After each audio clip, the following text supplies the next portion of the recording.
What's going on, guys? Besides here, and today we're gonna actually study a skill cap video. Let's see why these mistakes and why these skill cap videos and educational content can actually hold you back sometimes. This is a very important video. Make sure you watch this because a lot of you watch content, watch educational content, and I hear it a lot. Hey, I watch so much, I know so much, but I don't climb. I feel like I'm better than any indicator, but I don't climb. I know so much. I know freeze, I know wave management, I know this, but I just don't improve. Like, what is happening? Or I can't apply this. I'm gonna show you into this video why this is true and why you're actually struggling and why sometimes watching more videos is actually worse for your improving than not watching. Like, subscribe, hit the notification bell if you want to make sure you don't miss out any bit of content from this channel, and enjoy. Yo, the skill cap video, I want to see this. Let's see this. Out of all 5 roles in the game, no one has it harder than ADCs and supports trying to learn their bot lane matchups. Let's take mid lane for example. If you're a Sylas player and you want to learn how to play against Akali, all you have to do is go to YouTube and search Challenger Replay Sylas versus Akali, and you will be rewarded with hundreds upon hundreds of replays to watch and learn from. If you're an ADC on the other hand and you want to learn the Varus versus Ashe matchup, you won't have such an easy time. The problem is that the matchup can change dramatically based on the support pairings on both sides. There's so many different support pairings for just one ADC matchup, and that's not counting all the random solo queue supports you're going to run into. You need to account for all the Shaco and Sylas supports you're going to run into every day on your team or the enemy side as well. How are you expected to learn hundreds of variations of just one matchup? Supports have the same issue. You can't just learn the Thresh versus Nautilus matchup. There's hundreds of variations of that matchup as well. This is why almost every single bot laner struggles from the same issue. They go into the laning phase not really knowing what to do in their matchup. They kind of just wing things, hope for the best, and rely on other fundamentals to try and win their lane. But this leads to inconsistencies and frustrations because you probably don't have a clear goal you're striving towards. From countless years of teaching low elo players to improve, we've realized that the best way of reliably winning your lane is going into it with a solid, even if just a simple game plan. So that's precisely what we're going to address in this guide. We've developed a simple but effective 2-step formula to help you instantly evaluate any matchup you could ever come across in bot lane. You will easily have an immediate advantage every single game over the enemy bot lane, who probably has no idea how to create a game plan, and you'll be able to do this with very little effort. And you know what else we make easy to learn? How to carry bad teammates and finally escape their wave live money back formula. You have to learn the prerequisite to learning any matchup. In every single 2v2 lane, you want to answer a couple of questions so you can make a reliable game plan. First, how long should my trade be? And secondly, who wins the all-in? While supports do a lot of damage during the laning phase, these two questions will usually be answered by what ADC both sides are playing. They usually bring most of the consistent damage for the lane. So supports, listen up for a moment, because this is what will let you understand how to properly set up winning trades. In any matchup, there is almost all. Okay, so they say, who wins all in? How long should be my trade? How long should be my trade? But it's interesting because, like, okay, so how long should it be my trade? So if I play Caitlyn Brown and they have, like, let's say Karma or like Lux, okay, or like, yeah, Karma with Ezreal, how long should be my trade? I mean, I should not trade in this lane because I have Braum, and Braum is a neutralizer, and he will just try to play for all in, and even his all ins are like quite weak. So who wins the all in? We win the all in, but how long should I trade? You shouldn't really trade unless Braum actually walks up with the Q. There are lanes that you don't really need to do much, right? You just need to save your HP. Same thing with Blitz. How should, like, let's say you have lethality Varus. How long should my trade be? 0 seconds. You should not be trading in Varus lethality with the Karma. You're gonna get chunked. Wait him to throw the hook. Conserve with HP. But these questions are a little bit, I don't know if they apply. Who wins the all in? I mean, we win the all in, but we should kind of understand what the whole matchup does, right? Varus with the Karma. But okay, sure. Always one side that has better DPS than the other. For example, if you took Miss Fortune versus Ashe and forced them to fight to the death, Miss Fortune would appear to be winning the fight at first. This is because she has better burst, but as the fight progresses, Ashe comes out on top due to her higher DPS. This doesn't mean that Ashe wins every all-in, obviously. If you put Ashe versus a champion like Ezreal, then she would lose the extended fight. With his passive, Ezreal has a lot of DPS early on, and as they always say, there's almost always a stronger fish in the sea. Okay, both ADC and support players may have an immediate concern here. What if I don't know every ADC champion well enough to know who wins the extended all-in? That is where our two-step formula comes in to make things super easy for you. Each step is designed to help you easily figure out the answer to this question, no matter what random lane you're playing in. And the first step is really simple. All you have to do is take a look at both ADC's keystones. There are 6 major runes that you'll commonly see ADCs run. There's Arcane Comet, Fleet Footwork, First Strike, Hail of Blades, Press the Attack, and Conqueror. You actually don't have to know what every champion in the game does. Keep in mind that players are naturally going to take runes that synergize I know what they're gonna say now. Just see the rune and play the matchup, right?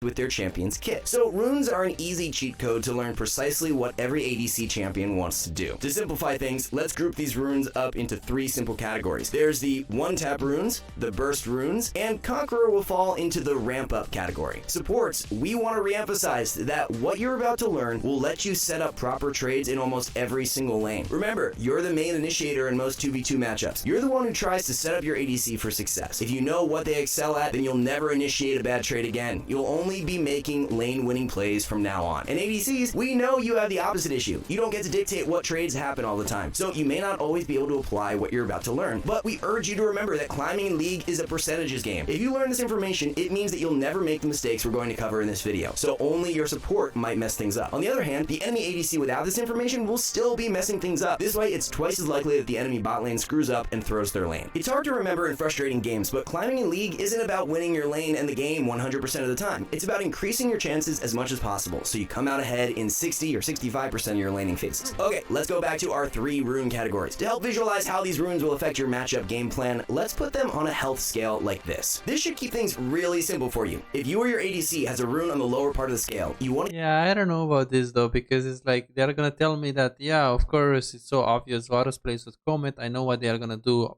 They should short trade, and we have a Lucian that has pressed the attack. We should all in, especially with a Leona. But it's not really like that, right? Because if I play Caitlyn with little tempo, that doesn't mean I go all in, right? How do you play Caitlyn? You play with little tempo in this meta, right? You can also go fleet in hard matchups. But it's like if I play Varus with little tempo, that doesn't mean I want to all in. I still play with the Karma. I still play around my E. You have to understand the champ. You can't just look at the rune, can you? Right? Oh, they have Sivir with fleet footwork. She's gonna poke me and place. I mean, yes, but I mean, she's a Caitlyn with fleet footwork is a lot more powerful than a Sivir with fleet footwork. And Ezreal that has pressed the attack, or like Ezreal that has little tempo, or like let's say he plays Ezreal with Conqueror, but he has like a Vel'Koz. Do they really want to all in? Do they really want to like? Are you having trouble converting your early game advantages into wins? Feel like your damage output is lower than it should be, and you feel like you're putting in the work, but you're not seeing really the results? My name is Pizais, with a track record of coaching over 3,659 players with ranks between Iron and Challenger. Here is what I've accomplished with my client. Right here you can see Silver 1 to Emerald 4 in 1 month time with 1 coaching session. This guy right here got to Grandmaster in NA after when the first coaching session we've done, he was hard stack in Diamond 2. Alex right here, he was Gold 4 1 year and a half ago, and he got to Grandmaster 800 LP peak after the coaching session. Here is his master account after just being a gold player a year and a half ago. This is what the coaching session can do to your gameplay. And here is something that you might find inspiring. I've personally climbed from Iron to Diamond with dealing with 200 ping. Now I'll actually get Master Tier with 200 ping on this account that you're gonna see right now. As you can see right here, this is Emerald 1 with very decent win rates on some of the champions, and I'm playing pretty well in high Emerald to low Diamond. And I actually play Ezreal as well, as you guys can see right here, and I'm not really scared. If I can achieve this against high Emerald players and low Diamonds playing with such a huge handicap, 200 ping Ezreal, imagine what we can accomplish together with you playing under optimal conditions. Are you ready to see the real progress that you can do? Go to pizais.com and book your coaching session now. Let's improve and get better together. I think the point is the rune you take typically synergize with the champion's trade style. Yeah, but that's what I'm saying, right? So many times it just doesn't. How do you play Jean like a month ago? You play with Dark Harvest. What does Dark Harvest do? Well, scales a lot, and well, he's not as good as Fleet in the early game, and like Jinx. Oh, Jinx is gonna all in because you have little tempo. No, really, Jinx is a safe champion early on. She can all in if she has a good, depending on the support matchup, but she's not typically taking little tempo because she wants to all in, right? That I think that is the problem. That is the problem.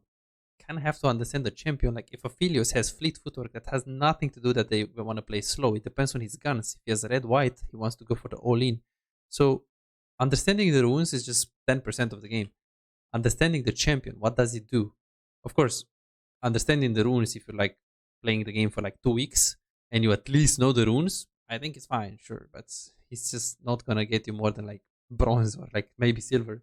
Want to keep trades as short as possible. And the further you go up into the scale, the longer you want your trades to be. For example, let's say you're running a one-tap rune versus an opponent who has pressed the attack. At lower health values like 10 to 30% HP, you are favored in trades. This is because your damage happens instantly, whereas your opponent needs 3 autos to proc their rune. In this case, you can probably kill them before they kill you. On the other hand, burst runes are way more favored when both sides are at around 40 to 70% HP. This is because fights will end after about 3 to 5 auto attacks, which is exactly what burst runes are useful for. So if you take an ADC with Hail of Blades versus one running Conqueror, you'll be able to instantly pop your target from 40% HP before your opponent can even begin thinking about ramping up their damage. Keep in mind that although Press the Attack is also a burst rune, it has a little bit more DPSing power than Hail of Blades. So Hail of Blades is usually better when your opponent has 40 to 50% HP. Meanwhile, Press the Attack is really good at finishing off targets at around 60 to 70 HP left. And finally, we have Conqueror. We're sure you can guess that this rune is favored when a fight begins where both sides have 100% HP at the start. This gives the ADC plenty of time to ramp up their rune and get a ton of value out of it. Okay, that's all cool facts. Do you actually play around this? Well, let's take a look at some examples. Here, we have a Jhin with fleet footwork versus a Draven with press the attack. Think about our scale. What should be the simple game plan for both sides? Let's see. So, he should say, first of all, Draven needs to play for the push because they need level 2 because they have a Tahm Kench. Typically, if Jhin plays good with Lux, Draven should never get the push because Jhin and Lux, they are very good at zoning because they just have more range. If Lux is human, she will lock up an E permanently. So in a normal situation, Draven will back off, give the push because Jhin is pushing the wave. And then Lux is going to go in the brush and they will zone. In a not normal situation, if Jhin doesn't push and Draven somehow takes the push, they get level 2 with Tahm Kench, they should all in. Yeah, let's see. Draven and Kench should want to go for longer trades in this lane. As long as they have higher HP at the beginning of the fight, they are almost always guaranteed to win it because of the higher DPS press the attack provides compared to Fleet. On the other hand, Jhin and Lux should only go for quick one auto or one spell trades. They should get in and get out before the trade goes on too long. Let's watch what happens. At level 1, Lux instantly dies. That's a classic start to the laning phase. As Jhin, you probably feel awful right now, but he's going to keep our game plan in mind. Draven gets a bit cocky here and Jhin pushes with a quick trade. But notice how he doesn't extend it. Even though he has a level head from being alone, he keeps the trade short. A bit later on, he trades one auto and one spell against Draven. Jhin is getting value out of his rune. Draven isn't. Draven will once again handshake another single auto trade versus Jhin. Yeah, it's not like Draven has absolutely zero wave management and he keeps the wave on Jin's side, which when you have a melee support, what you should be doing, so Tahm Kench is a human and he can actually walk up, is that you keep the wave in the middle. If you keep the waves on their side, Tahm Kench will never be able to go in. If you keep the waves slightly on their side, he might be able to, but not against Lux Jhin. So this is a mistake of wave management from Draven, but yeah. Where he doesn't press the attack. This is what we mean by players winging their laning phase. It's clear that Draven doesn't have a game plan. And as the support, you can do as Lux does here. She goes for a quick trade on Draven, but realizes she shouldn't overcommit. That's exactly what she should be doing. Jhin and Lux have played this very well. By going for short and sweet trades, Draven is now low enough to where he can be all in. Jhin flashes forward and scores a kill. And despite Lux dying at level 1, they turn around this lane easily by following a super simple game plan. Alright, let's switch things up with another lane. This time we have a weird matchup between a Kai'Sa with Janna versus an Aphelios and a Nivea. Immediately, many players would get thrown off by this. That's a weird support pick, but you should know by now that's not what you need to pay attention to here. This will be a burst rune example, where Kai'Sa is running Hail of Blades versus Aphelios with fleet footwork. Both sides are about to trade pretty aggressively. Before the trade even begins, who do you think is favored in a longer fight? I mean, in a longer fight, Kai'Sa is favored, but if Anivia is human, Anivia is actually better than Janna at level 1, right? Anivia has the Q, Janna has the W level 1, so Aphelios has more range with the green gun. So I don't know how Kai'Sa got the push without losing so much. She should theoretically lose a lot more HP if she gets the push. But it's really complicated because they didn't tell me, like, does she have Comet? Does she have Glacial? Janna with Comet is very strong level 1. So they can win level 1 with Janna with Comet. But if Janna has Glacial, Janna is completely useless. Even against Anivia. I think Anivia level 1 against Janna level 1 is just, Janna is just losing if she has like Guardians or Glacial or even Aeri with Resolve. So it's like so hard to like say it here. Plus they are level 2. Don't tell me that you're gonna say fight hard, because obviously with any champ, even if I'm like, you know, Ezreal, Caitlyn level 2, which you would tell me to poke only, I would still all in because I'm level 2. So it doesn't make much sense. I mean, it's also probably a low elo game. Your answer should be Kai'Sa, obviously. She has a bit more DPS with her rune than Aphelios. In the trade, though, you'll notice that Kai'Sa doesn't even get value out of her rune. She had to kite while it was active. Despite doing so, she and Janna still come out ahead overall in this trade. And this outcome was easily predictable. Remember what we mentioned at the... Yeah, I don't know what to say though, because this guy is clearly smurfing. It's clearly smurfing. So the thing is, he got the push against Aphelios, and like if they have the same level, Kai'Sa will never get pushed in this example, because Aphelios can just poke so hard at Kai'Sa level 1. And then Janna against Anivia is complicated because I don't know the runes. But this trade is a bit iffy because like they shouldn't be trading unless Janna has, you know, Janna can walk up, trade, and back off. She has more movement speed. This guy should not be trading right here. He's trading and it looks good. The reason why it looks good is because look, he's walking up, he dodges this Q because he's smurfing, and then look at this trade. So this trade looks good, but looking at it right now, if he doesn't dodge that Q, the trade is going to be absolutely even. So what is my point here? My point here is I want you to understand what Aphelios does and what his gunners do fundamentally and what Anivia does fundamentally and how your champion works with Janna. Looking also at the runes, but just keeping the emphasis on what does this champion do, okay? What does my champion fundamentally do? Wants to all in, okay? With the Janna, I can't really all in, and especially versus Aphelios, I'm just going to get the shit out of it. So the fact that they get pushed is good, but it's just... yeah, this is like quite important because again, they are giving an example where the guy is clearly like master, grandmaster, and they are like gold.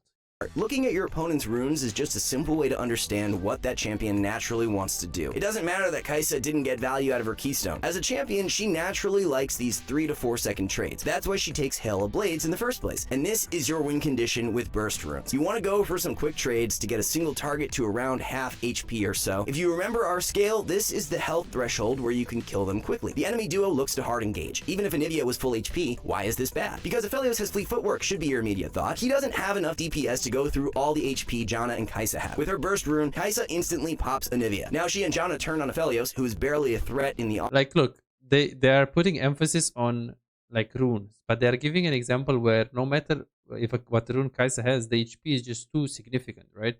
So they're not really taking into consideration the right variables when you actually want to, you know, take a fight. The same way when I explained the... so if you guys remember, I just did the coaching for someone, right? And the guy never actually focused the right target. He was always on the wrong target. He was always focusing the wrong target. He was always trying to go on the AD carry. So, okay, let's actually go here. Yeah, like here, right? So what did I tell him? He was obviously focusing the Ashe because SkillCapped videos tells him to always focus the AD carry, which is stupid as fuck. I told him 3 rules.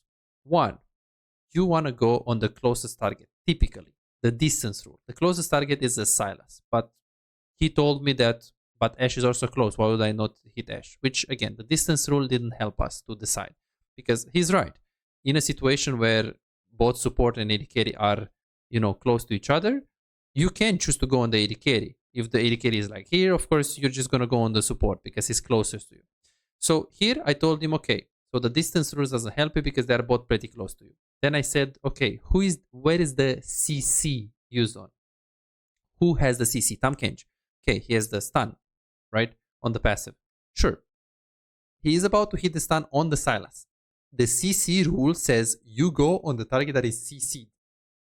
So the CC rule says go onto the Sylas. The third rule, and maybe one of the most important rule, the variable of HP.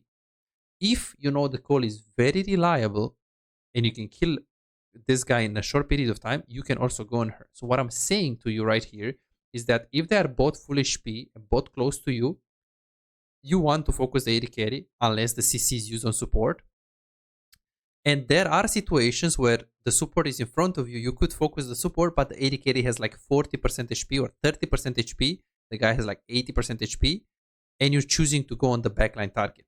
So if you teach someone, you need to tell them all of these things when you coach them, when you teach them, because they will miss one variable and be like, oh, the AD carry, like the coach told me to hit the closest target. No, you need to think about the distance, the closest target, to think about the HP, because here I told him hit the closest target. But if the Ashe would be this HP and I know he can actually kill her in a short period of time, E behind her, kill this motherfucker. This is the problem with coaching videos on YouTube. And most of the people coaching, they don't know how to coach because they don't actually know exactly all the variables. Because most of the low elo players, that's the thing, they're very smart. I coach emerald players, diamond players, even gold players. They're very smart. They know the game, like they know a lot of the things, but they're missing pieces of the puzzle because this skill cap video just doesn't teach you these variables. Makes sense? I never heard the CC variable explained before. Exactly. No one really talks about this. It just gives you a concept, but doesn't tell you all of the things. Same thing like when do I join a fight? There are so many rules. There is the distance rule, there is the reliability rule. There's like all of this bunch of rules. There is HP rule. There is a threat rule, which says that it depends on like how much threat range your champion has. Like for example, if they are here and you're playing, you're playing a Vayne, usually you get the wave. But if they are there and you play a Jhin, you go here and you just ulti. So it's just so many things you have to think about this because it's a complicated game. That's why it's like, bro, I know so many things and I'm gold. Yeah, I know, because you watch so many videos, they didn't like teach you all of the variables, and that's it, right? Doesn't have enough DPS to go through all the HP Janna and Kai'Sa have. With her burst rune, Kai'Sa instantly pops Anivia. Now she and Janna turn on Aphelios, who is barely a threat in the all-in. Kai'Sa chases him down, and then the fight ends when she trades her life to finish off Anivia. Once again, the lane is won by one side understanding their basic game plan. Meanwhile, Aphelios and Anivia had no idea how to play around their low all-in potential. Now, let's show you what a proper all-in should look like by going to a game where we have a Samira running Conqueror. On the other side, the enemy Jhin is running Fleet Footwork. Again, let's not consider the supports just yet. What should Jhin want to do, and what should Samira want to do in this lane based on what you know?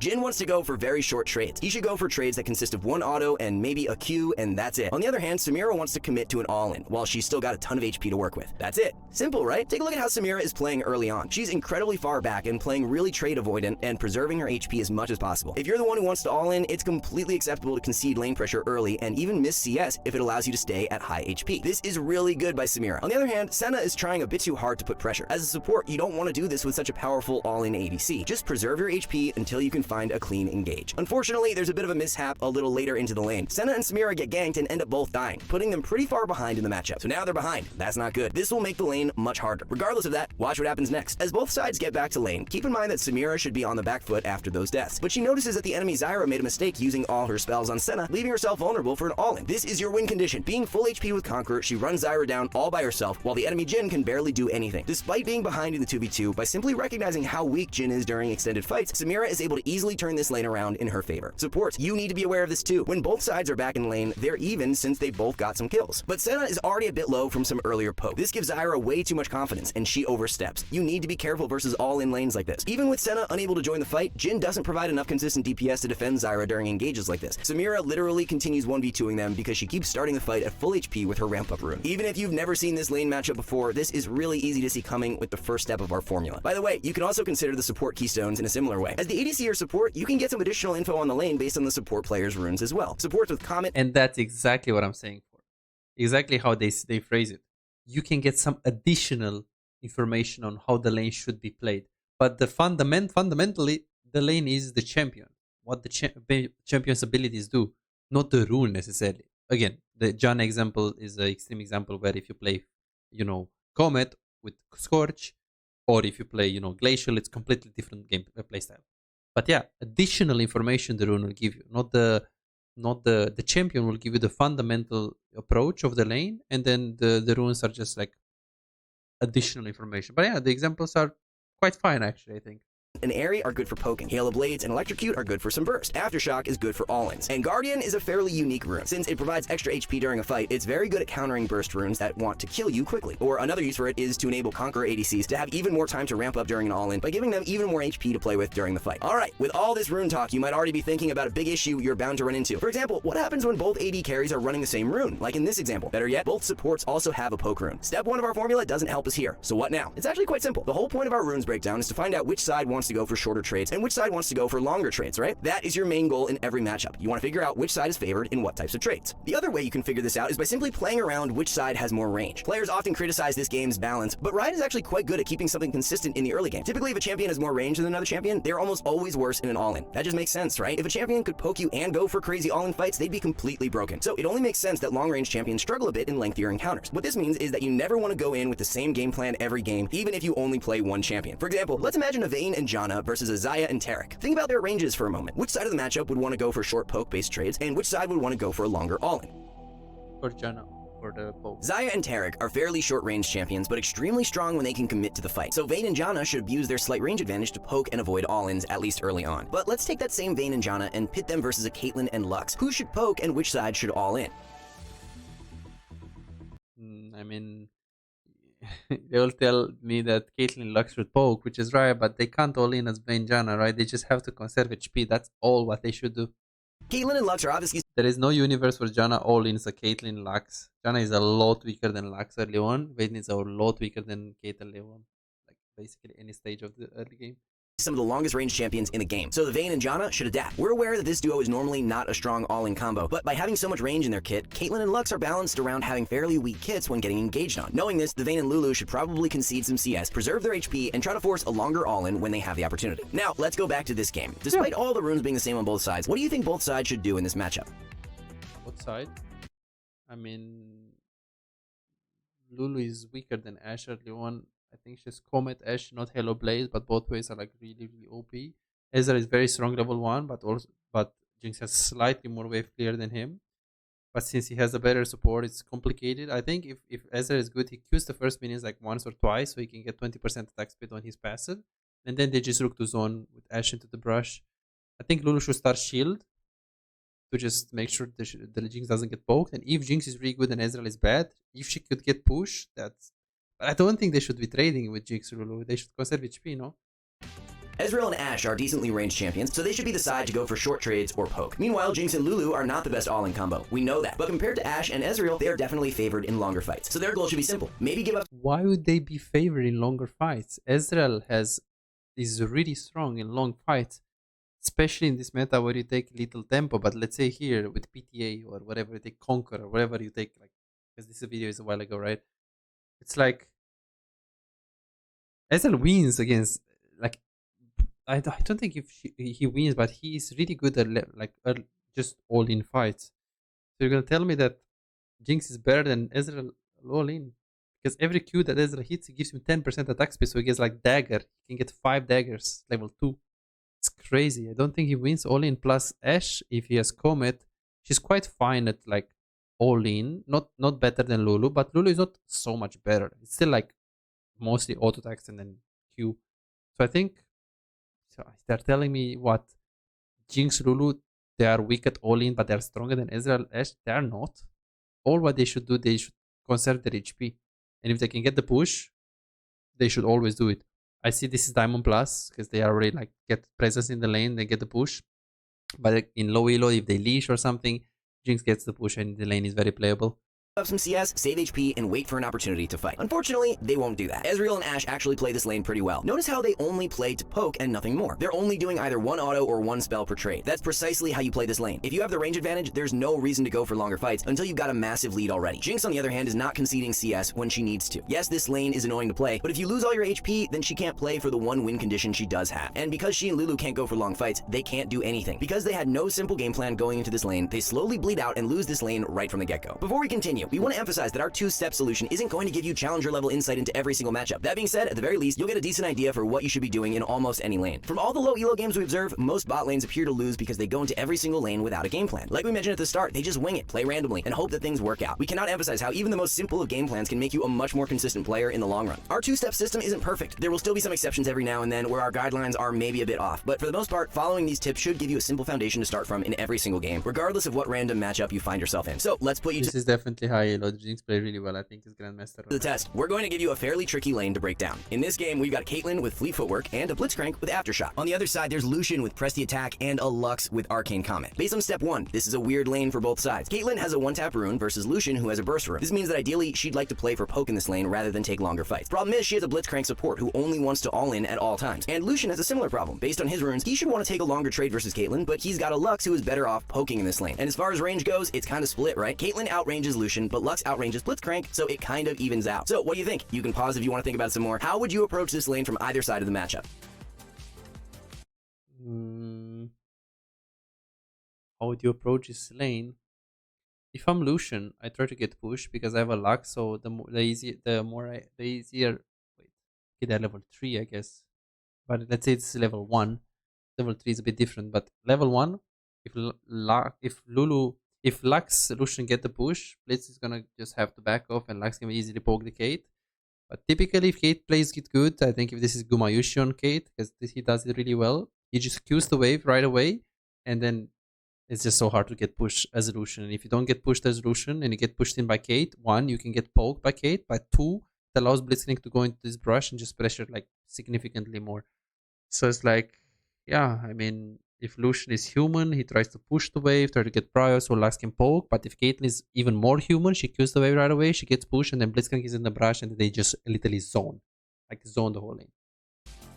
Okay, Blitz and Caitlyn need to understand that they can't 100-0 someone in one hook. With Fleet Footwork, Kate doesn't do enough damage to burst someone, even with an engaged support. So they should both be on the same page. Caitlyn should try to land some poke with her range, or they need to go for one trade together where they put a target down to around 60% HP. Then they can re-engage for the kill. On the other side, Lucian and Lux should be aware of the fact that as long as they're 100% HP, they won't die to an engage. They can just play to either poke or burst someone to 60% HP, then all in with Lucian's Press the Attack burst. Alright, let's watch what happens. We see action immediately at level 1. Blitzcrank lands a hook on Lucian and they deal a bit of damage to him, but then Lux arrives, and she turns the play around. Caitlyn and Blitz have to disengage after losing the trade. Okay, let's go back. For Caitlyn and Blitz, remember their goal. They want to chunk someone to about 60 or 70% HP before an all-in. Otherwise, their trade should be very short due to Kate having Fleet Footwork. So after this initial chunk on Lucian, they should both immediately get out. They're out of steam, especially at level 1. Just walk away. But they don't. They both walk forward a bit. If Lucian and Lux followed our formula, they would know just how favored they are here. We would have loved to see Lucian realize that he has more DPS, and instead of kiting back, he moves forward. Lux. Yeah, this is definitely a big mistake from these people. This is like low elo, and also I don't like they're not putting emphasis on getting the prior, because in both matchups, getting push is so important. And then, so they don't put emphasis on pushing, but they also don't talk that if they overextend this trade, there is minions, and minions at level 1, they chunk the shit out of this Caitlyn. So they need to like add some extra variables here, because it's like those things can make a difference. Could have also started Q and maybe even flashed forward to commit a heavy all-in. What they did was fine, but it could have been better. Both sides came out basically even there. Caitlyn needs a bit more damage to threaten an all-in on either of them. And remember, but what happened? How did they lose the push with the Lucian Lux? Scale, Press the Attack is favored at 60 to 70% HP health. Oh, she missed the E. Values. Caitlyn needs to avoid poke so she doesn't fall into that threshold, but she's not respecting the poke. All she needs to do is avoid poke here, but she keeps standing still and contesting CS she shouldn't go for. Then she gets caught and instantly bursted by Press the Attack damage. This is an Emerald Elo game, by the way. You can see how such simple game plans would go a long way for these bot lanes, even in higher Elo brackets. We can see some similar issues later into the lane. Caitlyn begins doing a good job of going for short trades. She lands a Q on Lux. Later on, she takes some quick auto trades versus Lucian. He should not be handshaking this type of trade into a Fleet Footwork lane. This is bad by him and good for Caitlyn. She's achieved her win condition. Lucian is at 60%. Lucian is so tilted, I can see it. HP. Now they actually have kill pressure in the lane. She just needs to wait for a Blitzcrank, engage, and they're going to win. But of course, both Caitlyn and Blitz are too impatient. Remember, if you want to engage, you have to preserve your HP. It's okay to give up pressure in CS. Instead, they're getting antsy and taking harass for free. Now they're at a health value where they can be bursted, and they get taken down yet again. This is such a shame. They just needed to follow our simple formula, and they would have easily won this lane. Hopefully, you've now got a good understanding of how such a simple game plan can make your life much easier. Let's wrap things up with a few tips to help you actually achieve your goals instead of just knowing what they are. Like we mentioned this entire guide, your matchups can be boiled down to whether you want to engage in a long fight or play conservatively with short trades and poke. Let's talk about some tips for engaging first. The problem that the all-in side usually has is that going for poke only requires one or two of a champion's core abilities. For example, a Varus who wants to poke is only using his E or Q to trade with you. He doesn't need all three of his spells to harass you. He only needs one of them to proc Arcane Comet and end the trade. For the most part, you need all three of your abilities to go for an extended trade. This means that the side that has to engage in the matchup is usually very, very weak during the first two levels of the lane. We see this a lot, especially lanes that have a melee support. They take too much harass early on, so by the time that you're level 3, you can't engage anymore. And if you can't engage, you've lost your one win condition, so the lane is over. If you've identified that you're the side that wants to go for all-ins, we suggest playing really safe during these early levels. It's okay to concede pressure. You can even drop around 5 to 7 CS until you're level 3 if it means that you keep your HP levels high. The second key thing in engage lanes is where the wave is. It's very important that you keep the wave as far away from the enemy tower as possible. This gives you the most room to engage with, so you can actually I wanted to say I like this video. Why do you say this shit?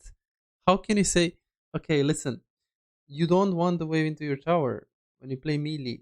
I mean, you can, but it just has a few like subtle things. So if I play Alistar with, I don't know, Caitlyn or whatever, okay, and they play like Lux Varus, they're saying, oh, you know, you have Alistar. Is like, no, it's shit. Why do you tell me to keep the wave into my tower? How can we all in? Because the wave here, 90% of the cases, what would that mean? That will mean that enemy will have like 8 minions and we will have like 5. Yeah, but guess what? If they have 8 minions, the Lux can hide behind the minions in the perma poke. So this wave state is gonna make myself bleed as Kate.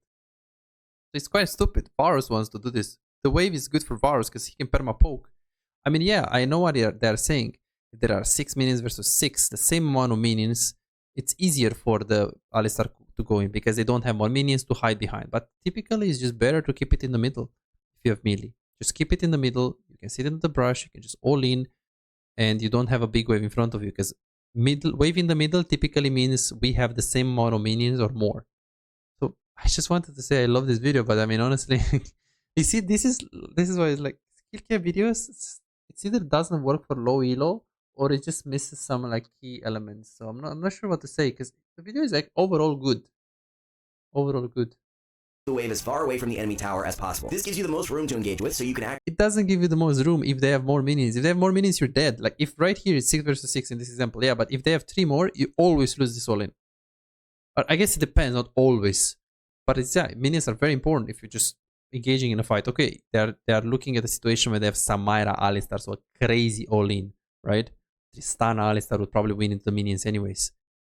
But if it's like a normal champion that can all in but is not amazing at all in, like I don't know, maybe something like Philios, he can be fine at all in with the red gun, but it's not like the best. It's not like Kalista. I think the minions are super important. Actually go for an extended trade. A super common mistake we'll see all the time is when the side that needs to engage constantly pushes the wave into their opponent's side, letting them sit under tower the whole game. This Samira and Nautilus need to engage. They cannot do anything other than all in, as that's all their champions are good for. Problem is, they continue to shove the wave into Kai'Sa's tower, allowing her to play safe. Yeah, for almost the bad. entire laning phase, the wave was just outside of Kai'Sa's tower, so they couldn't punish her. This allows Kai'Sa to keep going for short trades, since she slightly outranges them here. Because they can't do anything about that with the wave here, she slowly but surely pokes them down until eventually she manages to kill them on her own. Please keep in mind your wave control when you're playing engage. And that also applies for when you're the poke side of the matchup. You can use that same concept to your advantage if you want to prevent yourself from being all-in. If we go back to that Jhin game from earlier, that's precisely what he was doing. Notice how he's holding the wave here versus the Draven who wants to all-in. This is why Draven couldn't go for an extended trade. Jhin and Lux were too close to their tower to allow that to happen, but you generally do want to be pushing when you're the side that wants to go for short trades. That being said, when you push waves outside of the comfort of your tower, you don't want an even-sized wave like this. If you want to go for short trades and prevent all-ins, you ideally want to have 2 to 4 more minions in your wave relative to the enemy one. This does 2 things. It allows your support to more easily walk up the land skill shots since there's less enemy minions for the enemy duo to hide behind. At the same time, it keeps you 2 safe since it's very difficult to engage when you're down minions. It makes it harder for your opponents to land spells in your big wave, so Kalista and Thresh in this example will have a hard time overforcing into a bigger wave. And with that, you should have everything you need to know to be able to play any random 2v2 matchup you find yourself in from now on. We're not saying that you'll be a god at every single matchup and you'll know what to do. But I think you should tell me that first, though, before you give me these tips, because they end the video with that tip, which is crucial. And I feel like so many people, they understand a lot of these concepts, but they just miss a piece of the puzzle, right? Like this one, for example, right? They have a bigger wave, you shouldn't engage. They watch a SkillCapped video and they want to keep the wave here, but they don't know that if the enemy have bigger wave, you're going to bleed out. That's it. So it's like, yeah, I think a video is overall good, but it can also be bad. I see, like I watched a different one a while ago, and they told me that the AD carry should always stay in side lane until 2 items. And I coached the guy. He was bronze. He was like, bro, I watched so many videos. I'm not improving. Please help me. I was like, okay, sure. Let's see his gameplay. It was 25 minutes game. He had 250 farm in 21 minutes in silver. And he was there pushing. Everyone was at Baron. You know, they were fighting. He was pushing bot lane. And said like, why do you do that? Like, well, they told me to farm until 3 items and not group. I'm like, what the fuck? Why? That's not how it works. Your teammates are gonna fight. It's low elo. So it's like, yeah, I think it's overall good, but it's just, I think there is gonna be a lot. They are missing like quite some information that if you don't say in the videos, some people will follow the tips and not actually truly understand the fundamentals, and they will do shit like this. So then you have these people that are like watching so many guys, watching so many videos, but they just don't improve. They just don't improve. They have the same rank. Why? Because they're just focusing so hard on something, but they are just missing other things. So some relevant info on trading, but also gotta consider what the champions do fully, lane state, etc. One thing they didn't mention is summon a spell as well. Yeah, but typically right now it's only barrier. They don't really exhaust stuff like that. But yeah, sure, we can.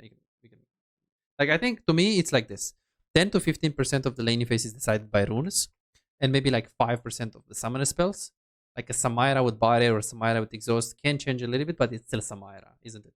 And then the rest is just what champions do we play, what champions do they play.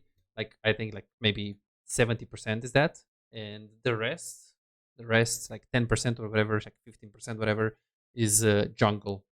You know, like who is my jungle? You know, because if they have, you know, Nautilus with Elise, or if they have, you know, Shyvana jungle, which is useless, it can actually like complicate the matchup. But again, in like below master tier, like I think below diamond, this you just have to understand like your champion really well and the enemy support, and that's it, and your support as well. So that's my opinion. I think overall good, overall decent video. I don't think it's a bad video for sure. $5. If you have problems improving and getting better in the game faster but cannot afford booking coaching, on my Patreon you can access more than 627 VOD reviews, premium videos about how to wave management, mid-game macro, and tier lists that will show you the best champions to climb and to improve for your elo. And these are not on YouTube, this is only on Patreon, they're exclusive. Moreover, you can participate in the free coaching waiting list to get a premium VOD review. I'm giving away 2 free VOD reviews every single week. All what you need to do is simple 2-step process. Subscribe to my Patreon and share your OPGG, and voila, you are on the waiting list. You're gonna get a personalized VOD review for any game in your match history. For just $5, you get not only the free VOD review, but a whole bunch of exclusive benefits that will supercharge your gaming experience. It's a small investment for a big return. And it's just $5, it's no brainer, right? But here is the deal, you've got to act quickly. The waiting list is already filling up fast. 55 people already subscribed to the Patreon, and there are 6 people that they already are on board, they are on the waiting list. And more are joining every moment. Now, do you want to secure your spot for a free VOD review? Go ahead on my Patreon and reserve it right now.